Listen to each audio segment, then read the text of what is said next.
What's up, everybody? Welcome back. Episode 2, Advocacy versus Activism. So, what I want to do today is I want to take a more of a in-depth look into advocacy. Kind of go back and look at a little history, uh, kind of where it started, the old meanings and the new meanings, and just kind of dive a little deeper into what is an advocate, what is advocacy, and how to advocate. Three words, all with the same word in it, but they all have three different meanings. So if you really go back and you look, I know I covered the definition of advocacy last week, and I still have it here. So it's really defined as the act or process of supporting a cause or proposal. So if you go out and you support, X, it doesn't matter what it is. You're making an effort to say to a person you pass on the street, hey, do you support XYZ? Well, I do. So that's my opinion, and I'd like to advocate that to you. So you're raising awareness. You're supporting that cause. So, and then you look at advocate.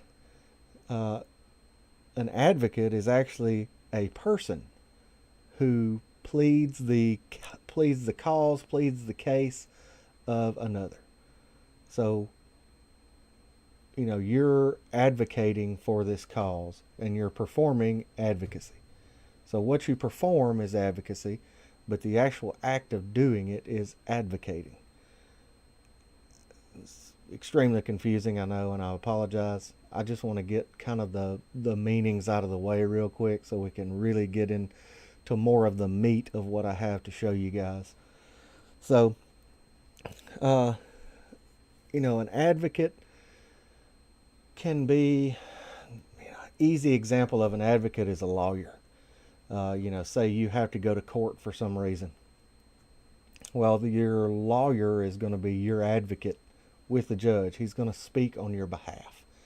He's going to fight for your cause, whatever that cause may be, innocence or guilt. Uh, that's the easiest comparison you can have to an advocate is an attorney. A lot of people don't like attorneys, and I'm not a huge fan myself, but that is the easiest comparison. So let's move on here. So if you really want to look at advocacy, you have to look at kind of where it started. Uh, the word advocacy comes from the Latin term advocare and literally means to call out for support. So if you're performing advocacy, you are calling out for support, which, makes perfect sense. For what we're doing, we're advocating for vaping rights, I guess you could say, or, to have our rights left alone. We're calling out for that support of, hey, we want you to leave us alone. We don't want you stepping on stuff that is our right to begin with. So don't. Uh, but the origins of advocacy date all the way back to Rome, ancient Rome and Greece. Uh, you think about Caesar. It says that Caesar is one of the greatest Roman advocates and lawyers. So even back then, they had people that were advocating for, I don't know what cause they could advocate for, but, it could be somebody that they don't want to be sent to death. There was a lot of that back then. They could say, I don't want this person to die. I want to speak on their behalf. So, that's actually a part of advocacy because you're speaking for the other person. And us as advocates in the vape community, we have to speak for all the people that don't have a voice just yet, which we're going to get into that later. That's kind of when the activism side comes in. But, the next thing I want to talk about is social media and advocacy. This is newer. We're coming out of the Roman age and coming now into, modern times where advocacy is used in a wide variety of social media. You have Twitter, Instagram, Facebook. Uh, you could even use Snapchat if you wanted to. It'd be kind of difficult with that one, but I think that's really the main three that people are going with now is Instagram, Twitter, and Facebook. I use it. I'm a huge, Instagram person. I post a lot and I share a lot of advocacy posts that I find on Instagram because I see that as being helpful. I can spread the word to people that are on my list that may not be on the person's list that uh, actually shared the thing, shared the picture or information that I can pass on, and I encourage all of you to do that. That is the easiest form of advocacy that's out there. Uh, I know a lot of people, they have their personal account and they have their vape account. I don't understand all that. I'm not YouTube famous. I'm not a designer. I don't make anything. Uh, so I just use my account. I have one Instagram account, and that's the one that I use for everything. I've had family members quit following me because of the things that I post, but that's what I'm passionate about. And if they don't understand where I'm coming from, then maybe they shouldn't follow me. I hate to say it, but that it is what it is. I have a passion for what I do, and I want to spread that word, and I want for people to understand that there is a way for you to be involved, and that's the reason I'm doing this. That's the reason I do what I do on my Instagram. Everything follows that path of this is where I need to be at this moment. So back to my page, because I've been, small squirrel, but we're okay. We're still on point. So advocacy is broadly defined. And besides it being broadly defined, advocacy is surrounded by several persistent myths and misconceptions. So this is a list here that I found of some of the most frequently mentioned myths and misconceptions about advocacy. And I'm just going to read these. I really try not to read because I want it to be my thoughts.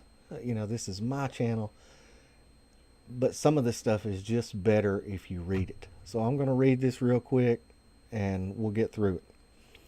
So, number one, and I may stop and have a little comment afterwards. Most of them I probably will. So, advocacy is only for the professional lobbyist. Obviously, advocacy is a public activity while lobbying requires behind the scenes activities in its very essence. That's something we're going to touch on after we finish this. I have another article that kind of goes into lobbyists and advocates, and it really gives you a good definition of the similarities and the can't think of the word. So how they're similar and how they're different.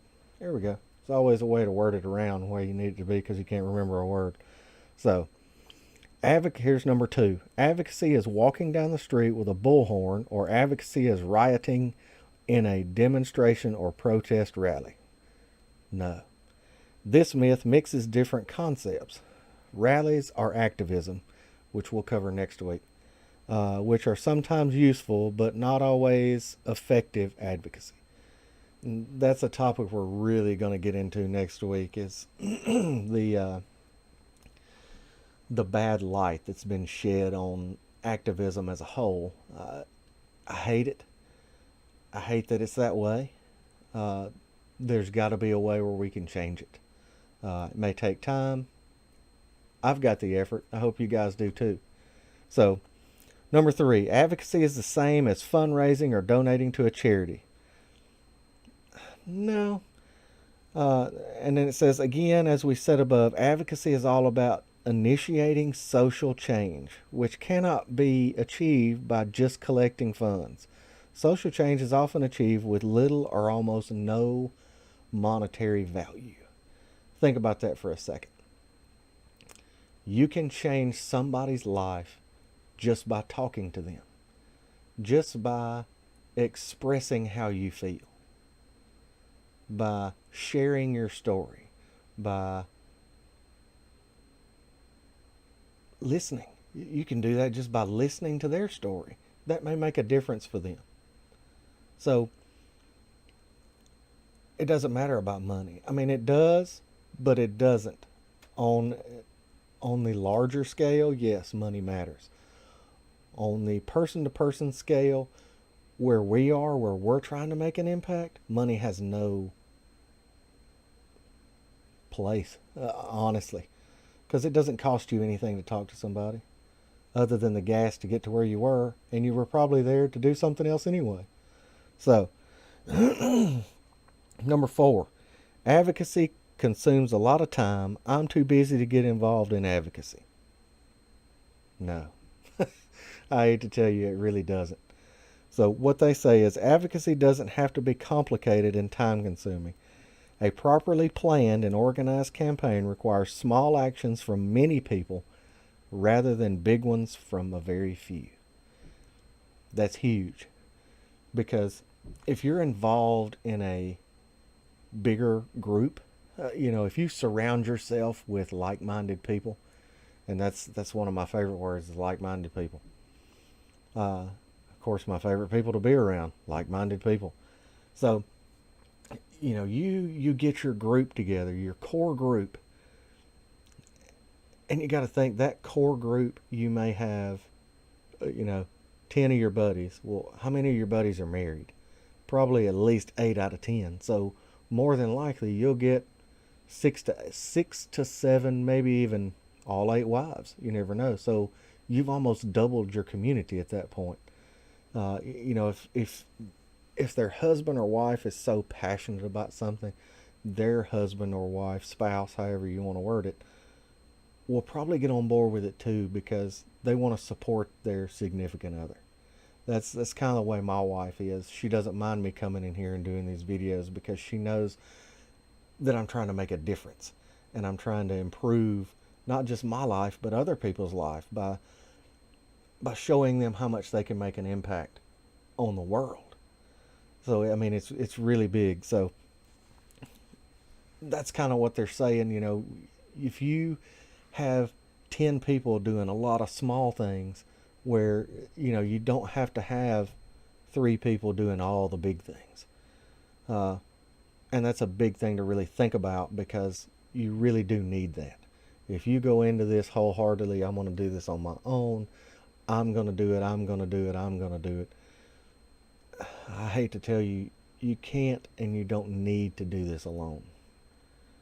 A lot of the things you will do alone, but you don't have to. There is a huge, huge community out there that will support you when it comes to this. When it comes to vaping advocacy, I know at least probably 50 people that would come to your aid at any point in time, simply because you're a vapor, you're advocating, and you're taking a stand. You're spreading the word, you're supporting the cause. There's nobody out there that I know that's involved in this that wouldn't have your back. So don't ever think that. So, last one. Advocacy is all about politics, and that's kind of in a negative connotation. And it can be. Advocacy can be political.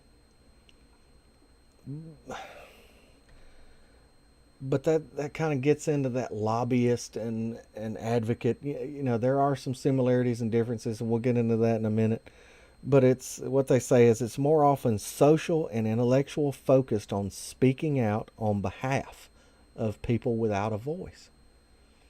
So in that comment right there was one of the main focuses for me making this channel. This channel is all self-supported by me. I have no sponsors. I don't take any money from anybody. It's obvious by the curtain I have behind me. I have no backdrop. I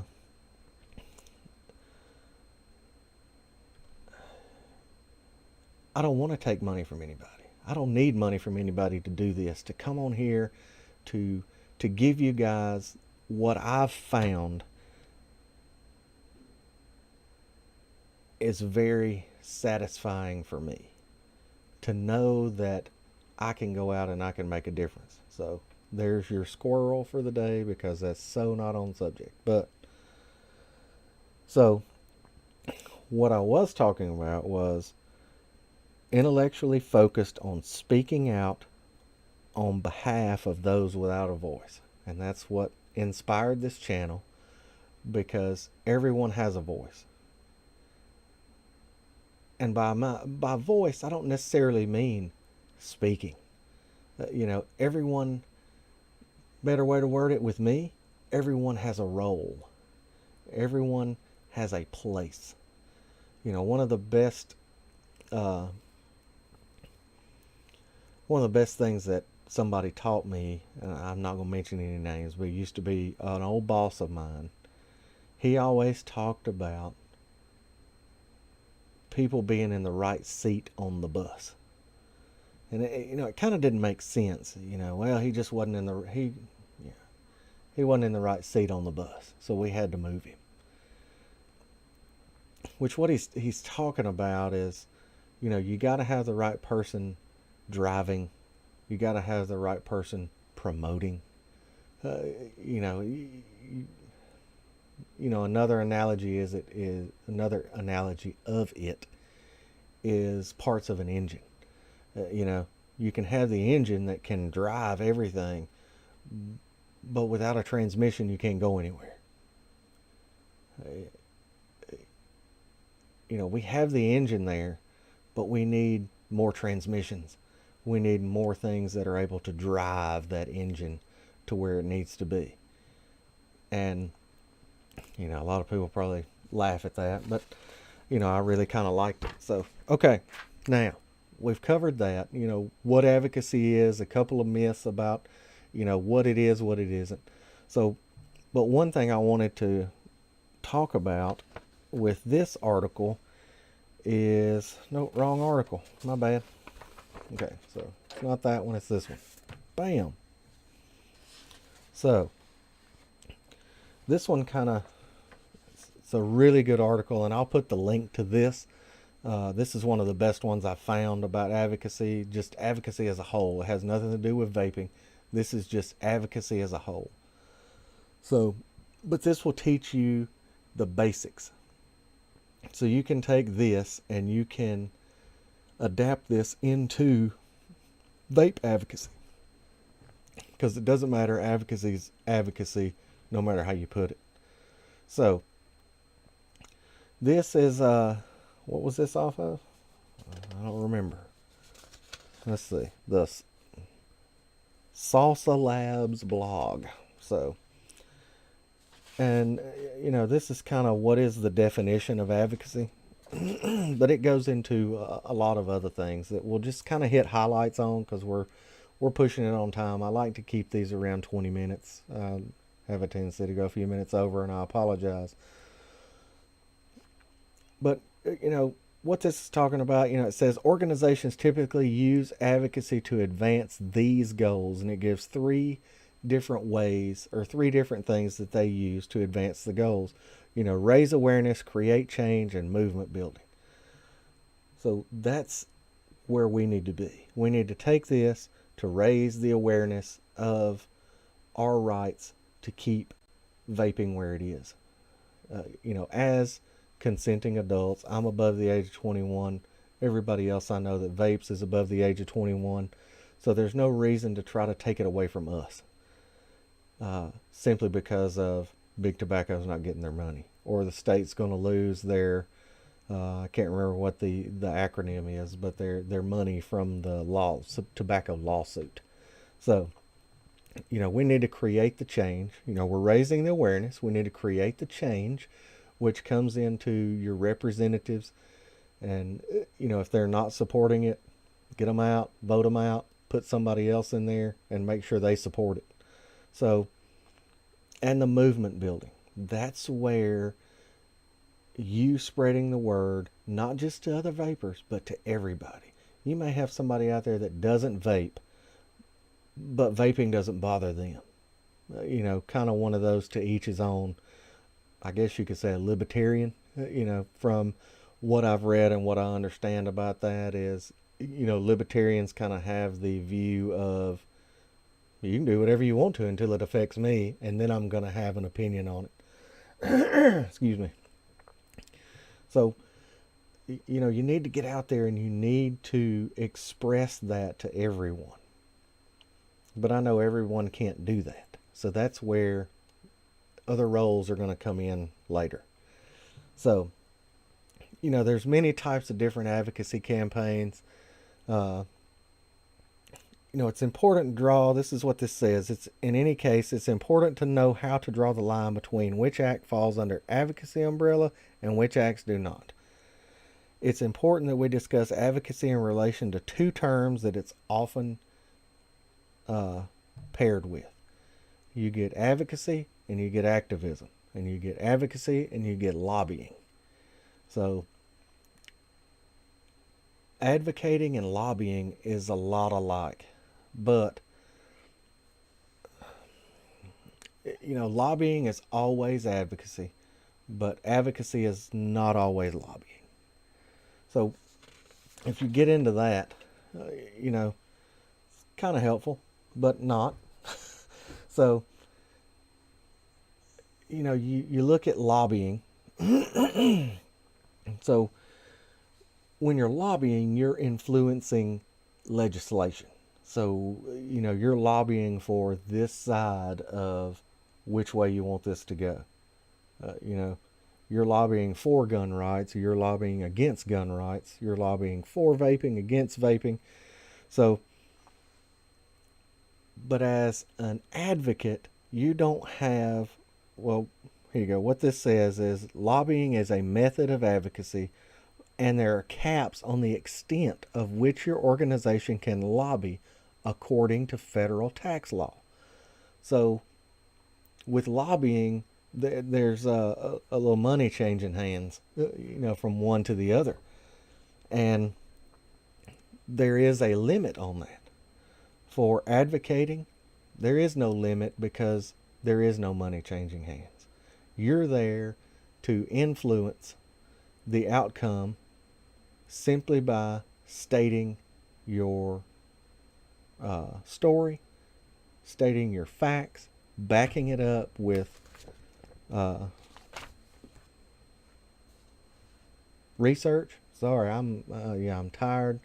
Words aren't coming. A 12-hour day, and I'm still doing this just for you guys. So,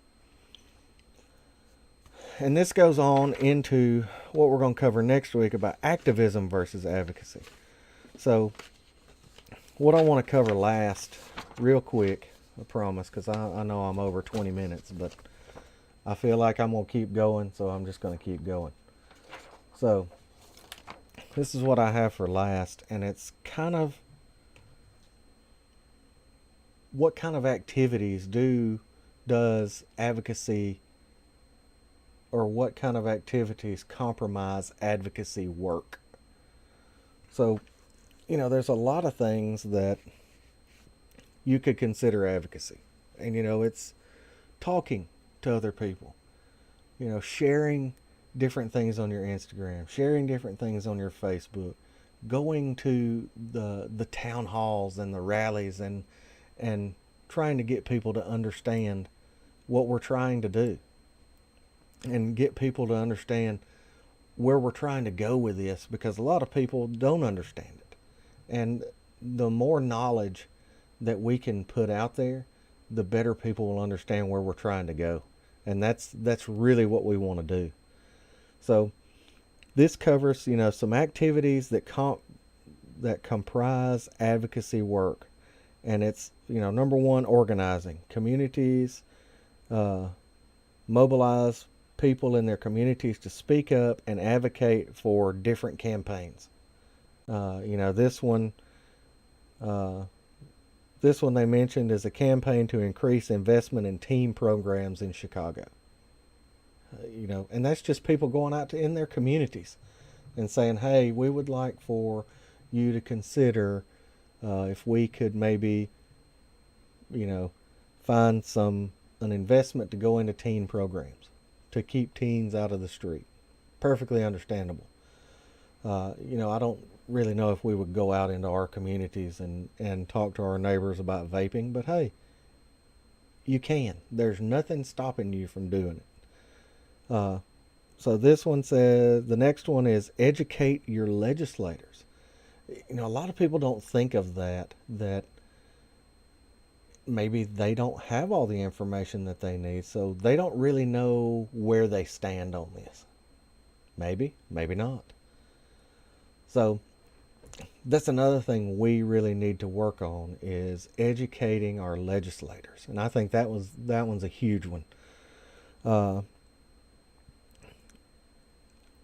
we need to go out, and if your legislators, your congressman, your senator, whomever is in your town and they're doing a meet and greet, go meet them. That's not going to hurt anything. Hey, my name's Shane Oakley. It's nice to meet you. I sent you a couple of emails about vaping. Uh, you know, if you have some time, I'd love to sit down and talk to you about it. Could I set up a meeting? A lot of people probably couldn't do that. I could with no problem. Uh, I'm not really good talking to people in a public setting that I know, but people that I don't know, it's a lot easier for me. It's maybe weird, but it really is. So, another thing is research. Always do your research. Research will take you so far. It doesn't matter. This is about advocacy, this is about vaping, but research will take you so far in life, period. Just doing your research on things. Uh, you know, Job hunting, you know, even down to what lawnmower you want to buy. Do your research. Look at the market and figure that stuff out. But when it comes to vaping, you want to investigate, just like I'm doing with this advocacy. You want to get down and dirty and find everything you can about it. So, and a lot of this stuff will apply. So, research, research, research, and then organize. I'm not the best person at being organized. I do try to have notes. I do try to stay on subject, but ADD gets me a lot of times. And I apologize if I ramble, but I'm very passionate about this, and there's so many things that go through my mind as I'm doing this that I want to say, that I want to get out, that sometimes I just kind of get a little ranty. So, and organize a rally is another one. That to me, that kind of falls more in the activism side of it, but it is something you could do if you had say you knew somebody that was a very good speaker. You could maybe, give them the information and let them get up there, pancake breakfast. Hey, we're going to have this speaker come in and talk to you about advocacy and vaping and, share our points. Something you could do, you never know. If you had the right team in place, of course you could do it. So, last one is this one is they talk about regulatory efforts, and that's take action at the agencies. Consumer Action has pushed the U.S. Department of Labor to update a rule of duty that will require. This is something completely different. So, what that kind of, I guess that's talking about. Yeah, really, that doesn't apply. So, my bad. Just kind of and take that one back. So, public education. That's the next one. And that's huge because we want to be able to get out there and educate the public the best we can with the facts. We don't want the truth manipulative and all these other people going out here and spreading the rumors and things that aren't true. And that's going to happen. And that's where it does fall on us to get out there and share the truth about what vaping has done, about what vaping can do. Speaking of, I'm going to have a vape real quick.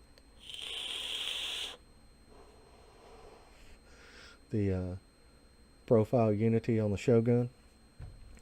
I pretty much carry it every day. So, back to this. So, educational conferences. It's simple. You know, it's simple in a sense, but it's not. But you just want to be able to share what you've learned with someone else. You want to be able to teach other people. Exactly why I'm here. This is an educational conference for me because I'm doing this research. I'm sharing it with you guys. I hope all of this has made a difference. And if you've made it this far in the video, hey, high five, man. Whoever you are, thank you. I hope this has made a difference for you. And we're going to get into activism next time, which I believe will kind of bring this to a head, maybe. We may go into another one after that and kind of look at how advocacy builds on activism and how activism can build up advocacy, and also how activism can take it to a place where it doesn't need to go. So, saying that, thank you very much. Love you guys, and I'll see you next time. Have a good night.